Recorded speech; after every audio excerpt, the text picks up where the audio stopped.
Hey guys, welcome back to my channel. Today we have a quick little bonus video. I'm going to show you how to make these really cute beaded bookmarks. We're going to start with the main ingredient here, which is this little metal bookmark piece. I got these on Amazon. I will link them down below in the description box. And then you can use either beading wire or Fireline. I used Fireline for my example in this video, but I think either one will do. Pay attention to the size and weights that I used. I will again link these down below in the description box. But I think Fireline is probably the best for this particular project. And of course, beads. I'm using my Flynn Sisters beads today. I've got some metal spacers, and there's some other findings that we'll be using as well. These little metal spacer beads that I got from Hobby Lobby. And we're going to start by lining up our pattern on our little jewelry board planner thing. I love this because I can lay out my design really simply and easily. You can see what I did here. And I kind of like to keep these generally the same length as the metal bookmark piece, if not maybe just 1 inch or so longer. So I'm going to grab a piece of Fireline that is double the size of what I want, plus about 3 or 4 inches of slack. So in this example, I think I grabbed about a 12-inch piece of Fireline.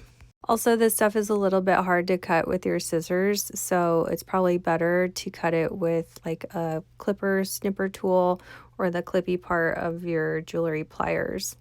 Once I got my length of Fireline, I ran that through the hole of our metal bookmark piece. And then we're going to fold that in half. Next, I'm going to string on a crimper bead, and I am going to secure that about 1/10 of an inch from the hole of our bookmark piece. This is just going to keep everything nice and secure and add for a more finished look.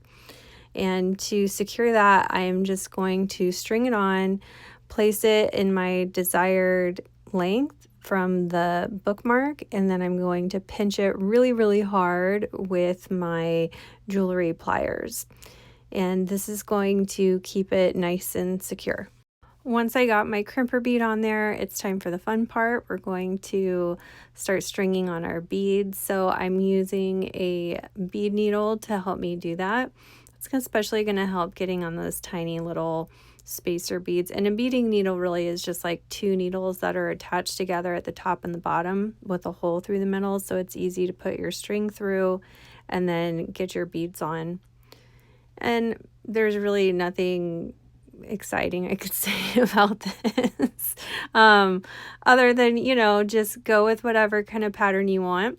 I put on these cute little metal spacer beads that I found. I think I got them on Amazon, and I just had fun with the pattern.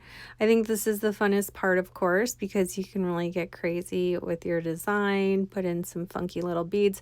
I would, however, recommend kind of keeping the beads down to like maybe 14 millimeters tops, just because it's kind of hard when you're reading a book if you got like big chunky beads flip-flopping around. I prefer the feel of kind of just the smaller beads. I also wouldn't want it to be too heavy. So now we should have something that looks like this, and now we're going to attach our crimper bead cover.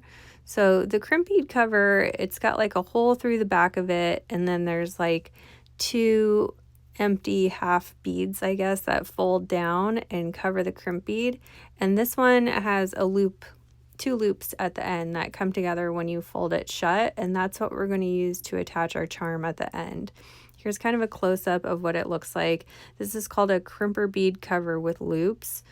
I will link this one down below in the description box. And we're just going to thread that on through the tiny hole in the back of it. Once we have that stringed on, we're going to string on our crimper bead next, and that's going to go inside of the crimper bead cover. So we're going to string on our crimp bead, and then we're going to smush our crimp bead really tight with our jewelry pliers.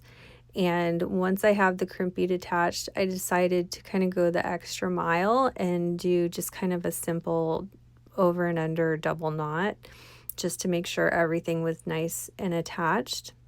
Once I got that knot completed, I just cut off my extra Fireline with my scissors, and then I closed the crimp bead cover shut with my fingers. So you just kind of pinch it together, and what you'll be left with is a nice finished end with these loops that you'll attach your jump ring and charm through.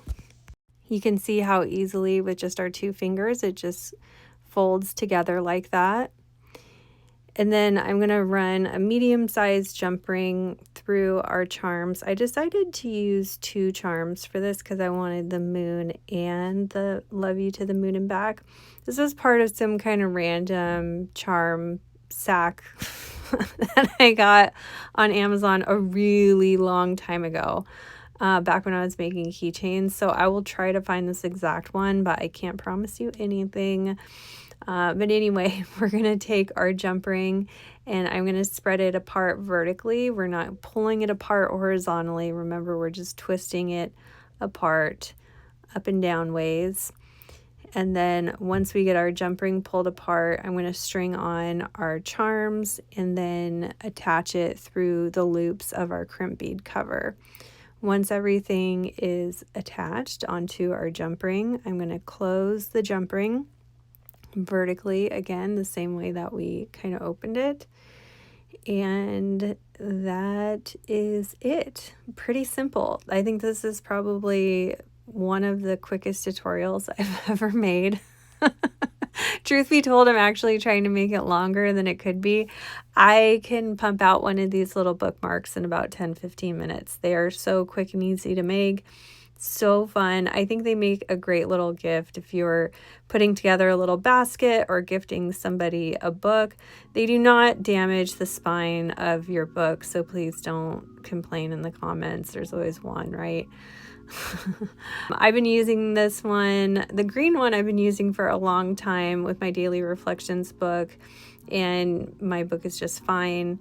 I think they are super, super cute.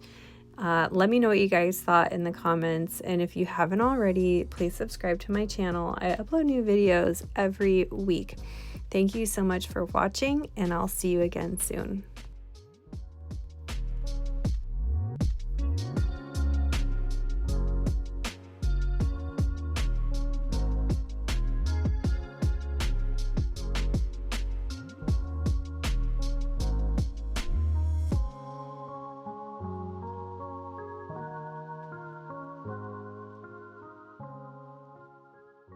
If you love this video, you could check out our last video here. Also be sure to find us on Instagram, Facebook, Pinterest, and of course subscribe for all our new videos that come out every Wednesday and Saturday. Thanks so much for watching. See you soon.